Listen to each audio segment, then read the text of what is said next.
Hello दोस्तों। तो शुरू करते हैं हमारी कहानी का आज लास्ट का पार्ट। सचिन ने एसपी से बात करने के बाद नवीन को पकड़ने की पूरी कोशिश शुरू कर दी थी। एसपी और उनकी टीम ने पूरे इलाके में छानबीन शुरू कर दी थी, लेकिन 3 महीने बीत चुके थे और अभी भी नवीन का कोई अता पता नहीं था। वह जैसे पूरी तरह से अंडरग्राउंड हो गया था और उसके बारे में कोई भी जानकारी हासिल करना मुश्किल हो गया था। इस दौरान राधिका बच्चे के पालन पोषण में इतनी व्यस्त हो गई कि वह भूल चुकी थी कि उसने डेविड से लौटकर शादी करने का वादा किया था। सचिन भी अब बच्चे के साथ समय बिताते हुए राधिका के और करीब आ गया था। उनके बीच एक अनकहा रिश्ता पनपने लगा था, जिसमें दोनों एक दूसरे की परवाह करने लगे थे। बच्चे के साथ बिताए इन पलों ने दोनों के बीच की दूरियों को धीरे धीरे मिटा दिया था। अब तो सचिन और राधिका एक ही बिस्तर पर सोने लगे थे। बीच में उनका बच्चा लेटा होता था। राधिका के मन में भी अब एक नई भावना जन्म ले चुकी थी। वह अब सचिन के प्रति अपने मन में एक खास जुड़ाव महसूस कर रही थी और सचिन की देखभाल और प्यार ने उसे एक नया सहारा दिया था। आज सचिन ने एक बड़ा फैसला किया। उसने सोचा कि वह अपने बच्चे को पहली बार फैक्ट्री में ले जाएगा। वह चाहता था कि उसका बेटा भी उस जगह का हिस्सा बने जो सचिन के जीवन का अभिन्न हिस्सा रही है। साथ ही उसने यह भी सोचा कि वापसी पर वह राधिका को अपने दिल की बात बताएगा और उससे शादी के लिए हामी भरवाएगा। सचिन का दिल इस ख्याल से ही रोमांचित हो उठा।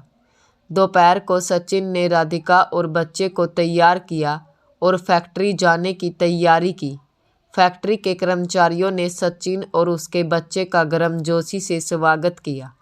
सचिन ने सभी के सामने अपने बेटे को गोद में लेकर अपने नए प्रोजेक्ट की शुरुआत की घोषणा की।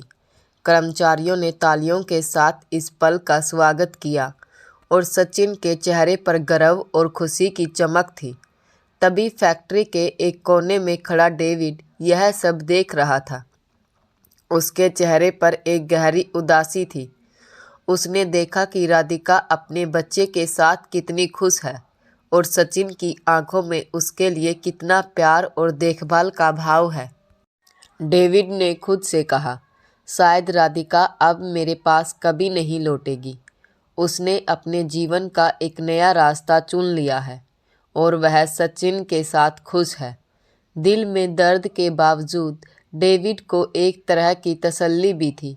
उसने महसूस किया कि सचिन ने राधिका का बहुत ख्याल रखा है और उसे यह खुशी दी है जो वह उसे कभी नहीं दे पाया। सचिन के परिवार ने उसके और उसकी बहन के लिए बहुत कुछ किया था और अब डेविड के लिए अपनी प्रेमिका को छोड़ना इस एहसान का बदला चुकाने जैसा था। वह सचिन और राधिका की जिंदगी में जहर नहीं घोलना चाहता था। उसे लगने लगा कि राधिका अब सचिन की जीवन संगिनी बन चुकी है और उसका प्यार त्याग देना ही उनके लिए बेहतर होगा। शाम को राधिका के पास उसकी बहन मिलने आई। राधिका को अपनी बहन से मिलकर बहुत खुशी हुई। उसने सचिन से अनुमति लेकर अपनी बहन के साथ कुछ समय बिताने की इच्छा जताई। वह चाहती थी कि वह अपने पुराने घर जाए ताकि अपनी बहन के साथ कुछ समय शांतिपूर्वक बिता सके। सचिन ने थोड़ी मुस्कुराहट के साथ कहा, बिल्कुल तुम जाओ, लेकिन जल्दी आना। मैं तुम्हारे लिए एक खास सरप्राइज़ तैयार कर रहा हूँ। राधिका ने हंसते हुए जवाब दिया, ठीक है सचिन, बस कुछ ही देर की बात है। मैं शाम को वापस आ जाऊंगी। सचिन ने उसकी बात पर सहमति में सिर हिलाया और उसे और बच्चे को सुरक्षित घर पहुंचाने की व्यवस्था कर दी। राधिका अपने बेटे को गोद में लिए अपनी बहन के साथ कार में बैठ गई। उसकी बहन भी बच्चे को प्यार से सहला रही थी और दोनों बहनों के बीच में बातचीत का माहौल बेहद सजीव था। राधिका ने कार की खिड़की से बाहर देखते हुए अपने बचपन के दिनों को याद किया। उसने मन ही मन सोचा कि कैसे उसकी ज़िंदगी ने एक नया मोड़ लिया था। सचिन के साथ बिताए गए इन 3 महीनों में उसने महसूस किया था कि अब उसकी दुनिया बदल चुकी है और सचिन का उसके जीवन में एक खास स्थान बन गया था। राधिका की कार फैक्ट्री से अभी कुछ दूर ही गई थी। वो अपनी बहन से बात कर रही थी और अपने बेटे को गोद में पकड़े हुए मुस्कुरा रही थी। तभी उसकी नज़र अचानक कार के सामने तेज़ रफ्तार से आती हुई एक बड़ी ट्रक पर पड़ी। ट्रक का हेडलाइट सीधा कार पर चमक रहा था और ट्रक जैसे बेकाबू होकर उनकी ओर बढ़ता जा रहा था। राधिका का दिल तेजी से धड़कने लगा। उसने ड्राइवर से चीख कर कहा, साइड लो जल्दी। लेकिन ड्राइवर कुछ समझ पाता तब तक ट्रक उनकी कार के बेहद करीब आ चुका था। ट्रक ने एक जोरदार टक्कर मारी जिससे कार सड़क पर कई बार पलट गई।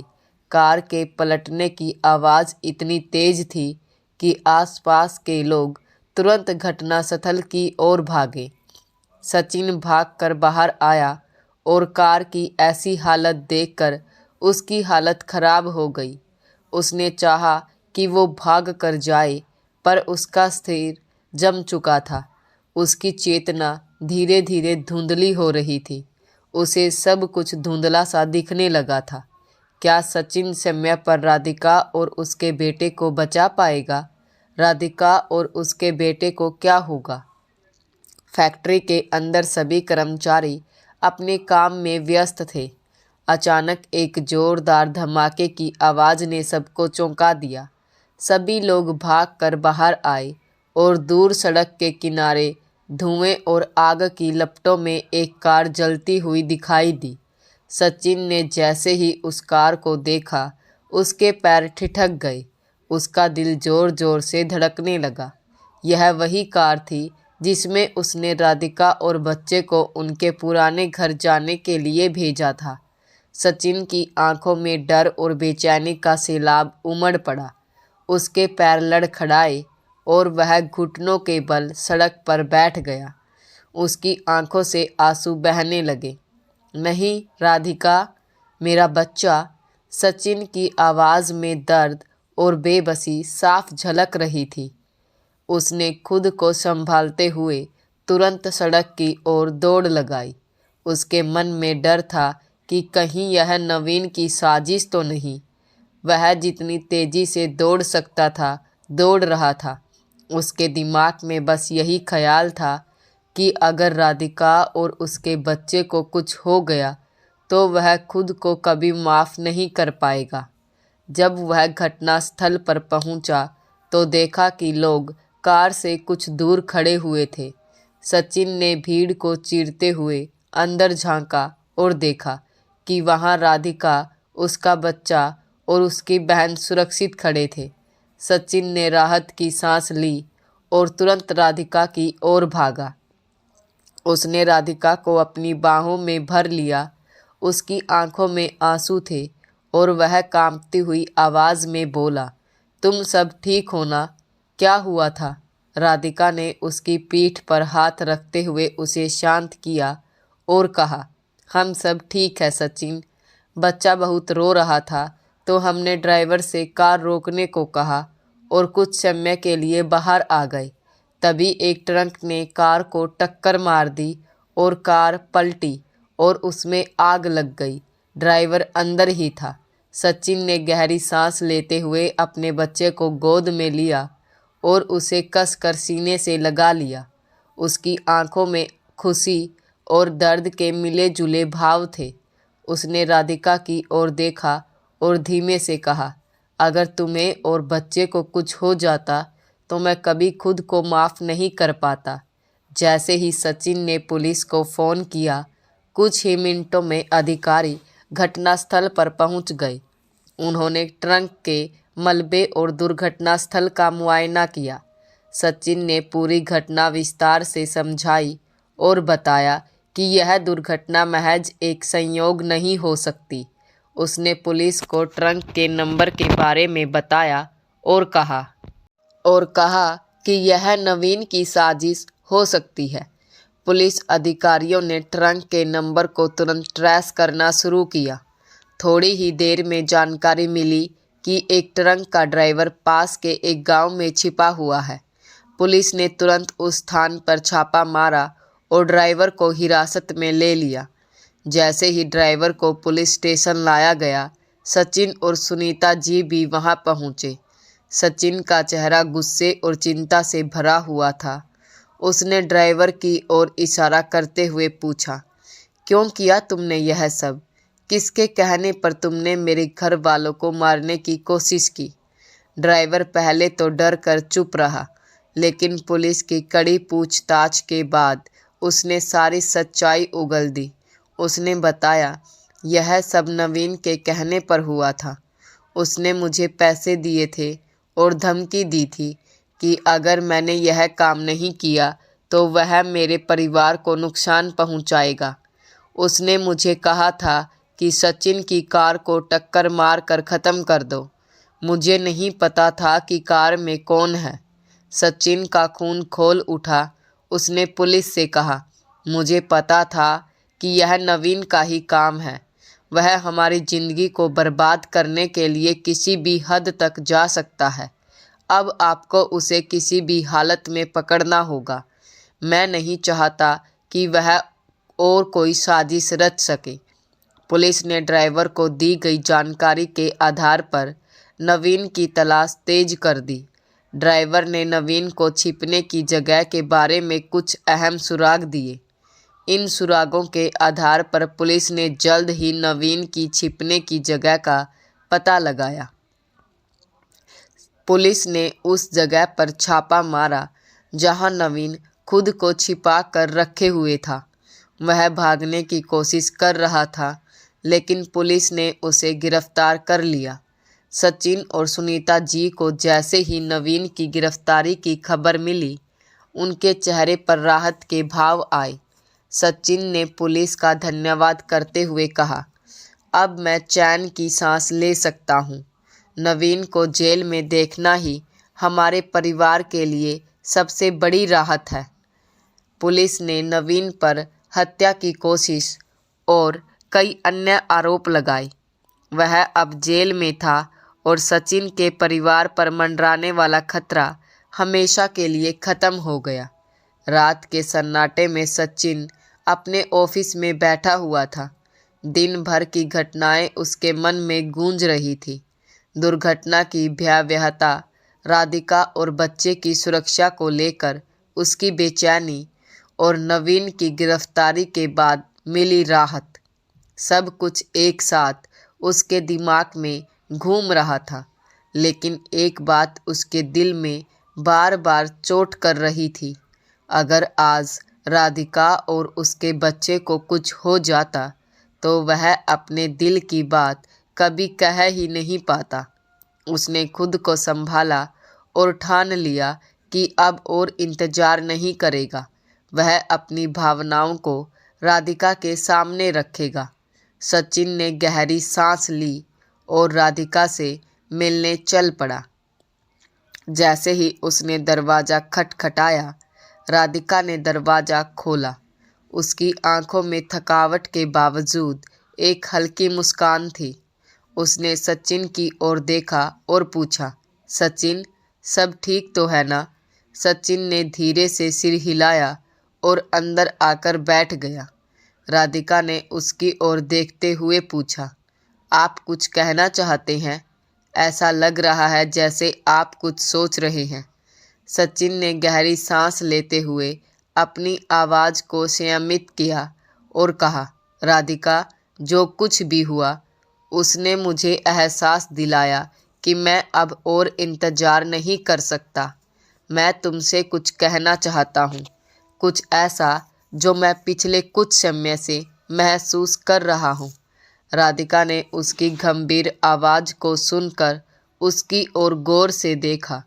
उसने कहा, आप जो भी कहना चाहते हैं खुलकर कहिए, मैं सुन रही हूँ। सचिन ने थोड़ी देर चुप्पी साधी और फिर बोलना शुरू किया। राधिका, जब हमारी ज़िंदगी में तुम आई तब यह सब एक समझौता था। मैं और अनु बस एक बच्चा चाहते थे और तुमने वह खुशियाँ हमें दी। लेकिन जब अनु नहीं रही तो यह समझौता धीरे धीरे बदलने लगा। तुम्हारे साथ बिताए गए हर पल ने मुझे यह एहसास दिलाया कि तुम मेरी ज़िंदगी में कितनी अहम हो। राधिका की आंखों में हल्की नमी झलकने लगी। सचिन ने अपनी कुर्सी से उठते हुए कहा, आज जब तुम्हारे और बच्चे की जान पर बन आई तब मुझे एहसास हुआ कि मैं तुम्हारे बिना नहीं रह सकता। मैं अपने दिल की बात कहने में जितना समय ले रहा था वह एक गलती थी। अगर आज कुछ हो जाता तो मेरी यह बात हमेशा मेरे दिल में ही रह जाती। मैं तुमसे एक सवाल करना चाहता हूँ राधिका, क्या तुम मुझसे शादी करोगी? क्या तुम इस रिश्ते को एक नाम देना चाहोगी? राधिका ने उसकी आंखों में झांकते हुए गहरी सांस ली। सचिन की आंखों में सच्चाई और प्यार दोनों थे। उसने अपनी नज़रें झुका ली और कुछ पल के लिए चुप हो गई। सचिन की धड़कनें तेज हो गई।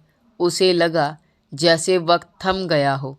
थोड़ी देर बाद राधिका ने अपनी नज़रें उठाई। उसकी आंखों में आंसू थे, लेकिन वह हल्की सी मुस्कान के साथ बोली, हाँ सचिन, मैं आपसे शादी करना चाहती हूँ। आप और हमारा बच्चा ही मेरी दुनिया है। आपने मुझे और मेरे बच्चे को जो सुरक्षा और प्यार दिया है उसके लिए मैं हमेशा आपकी आभारी रहूँगी। सचिन की आंखों में चमक आ गई। उसने राहत की सांस ली और कहा, तुमने मुझे आज दुनिया की सबसे बड़ी खुशी दी है राधिका। मैं वादा करता हूँ कि मैं तुम्हें और हमारे बच्चे को हमेशा खुश रखूँगा। दोनों के बीच के इस पल ने उनके रिश्ते को एक नई दिशा दी।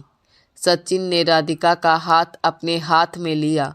उसकी उंगलियों में हल्का सा कंपन था, लेकिन वह एक गहरी मुस्कान के साथ बोला, तुम्हारे बिना मेरी ज़िंदगी अधूरी थी राधिका, और अब तुम्हारे साथ मैं हर खुशी और हर जिम्मेदारी निभाने के लिए तैयार हूँ। सचिन ने बच्चे की तरफ देखा जो पलंग पर मासूमियत से सो रहा था। उसने बच्चे को गोद में उठाया और कहा, देखो, हमारा छोटा सा परिवार अब पूरा हो गया है। तुमने मेरी ज़िंदगी को जो नई शुरुआत दी है, मैं उसका आभारी हूँ। राधिका ने मुस्कुराते हुए बच्चे के माथे को चूमा और कहा, यह सब भगवान की मर्जी थी। उन्होंने हमें एक साथ लाने का रास्ता बनाया। शादी के दिन सचिन और राधिका दोनों बहुत खुश थे। उनके परिवार और करीबी दोस्तों के बीच यह एक खुशनुमा अवसर था। इसी बीच डेविड भी शादी में शामिल होने आया। डेविड ने राधिका से मिलकर मुस्कुराते हुए कहा, राधिका, मैं तुमसे बस एक बात कहना चाहता हूँ। तुम्हें अपने दिल में किसी भी तरह का अपराध बोध रखने की ज़रूरत नहीं है। मैंने बहुत पहले ही मान लिया था कि हमारा कोई भविष्य नहीं है। सचिन तुम्हारे और बच्चे के लिए सही व्यक्ति है। तुमने अपने दिल की सुनकर कोई गलती नहीं की। मुझे तुम्हें खोने का दुख ज़रूर है, लेकिन तुम्हें खुश देखकर मुझे सुकून भी है। राधिका ने डेविड की बात सुनकर राहत की सांस ली। उसकी आंखों में डेविड के लिए कृतज्ञता थी। उसने कहा, डेविड, मैं हमेशा तुम्हारी आभारी रहूँगी। तुमने मुझे समझा और मेरे फैसले का सम्मान किया। यह मेरे लिए बहुत बड़ी बात है। डेविड ने मुस्कुराते हुए कहा, तुम खुश रहो, यही मेरे लिए सबसे बड़ी बात है। शादी के बाद सचिन और राधिका ने अपने जीवन की एक नई शुरुआत की। उनके बीच अब सिर्फ एक समझौता नहीं, बल्कि प्यार और विश्वास का रिश्ता था। सचिन ने अपने वादे के मुताबिक राधिका और उनके बच्चे को एक खुशहाल ज़िंदगी देने का जिम्मा उठाया। डेविड ने भी अपनी ज़िंदगी में आगे बढ़ने का फैसला किया और राधिका की बहन के साथ एक नई शुरुआत की। तो दोस्तों, ये थी हमारी कहानी। कहानी कैसी लगी। अच्छी लगी हो तो वीडियो को लाइक कर दीजिए और हाँ, हमारे चैनल को सब्सक्राइब ज़रूर करें। धन्यवाद।